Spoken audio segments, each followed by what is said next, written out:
መራጩ ህዝብ ገዢው ፓርቲ ተወካካሪ ፖለቲካ ፓርቲዎች ሲቪክ ተቋማት ይህን ምርጫ እንዲያጋፍር በህግ ስልጣን የተሰጠው ብሔራዊ ምርጫ ቦርድ የጸጥታ አካላት ሁሉም ድርሻ አላቸው። ትልቁን የዲሞክራሲ ስርዓት ግንባታ አስበን ከሰራን ምርጫው ሂደቱ ላይ ሰላማዊ ተሳትፎ የሚጠበቅብኝን ህጋዊ ተሳትፎ እስካደረኩ ድረስ ድርሻዬን እወጣለሁ ብዬ አስባለሁ። ታማኝና ጨዋ መሆን ያለብን ይመስለኛል።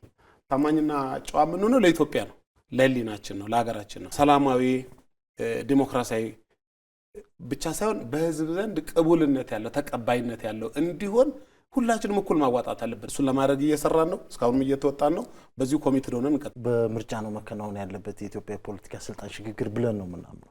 ይሄ አንደኛ መስዋዕትነትም ነው፣ ሁለተኛ በጣም አስፈላጊም ስለሆነ ብቸኛው አማራጭ ነው ብለን ነው የምናምነው። ሰላማዊ ዲሞክራሲያዊ ምርጫ ስንል በጣም አድካሚ መቀስቀስ የሚያስፈልገው ሐሳብ ማቅረብ የሚያስፈልገው በተለያዩ አጀንዳዎች ማኒፌስቶ ጽፈ መቅረብን የሚጠይቀው በየቀበሌውና በየወረዳው ሐሳብ ለህዝብ ማድረስ ነው የሚጠይቀው በየሚዲያው እየቀረብ አርቲክሌት ማድረግን የሚጠይቀው ከባዱ ስራ ነው። የዲሞክራሲ ሂደት ልምምድ ነው፣ በአንድ ጀንበር የሚሳካ ጉዳይ አይደለም።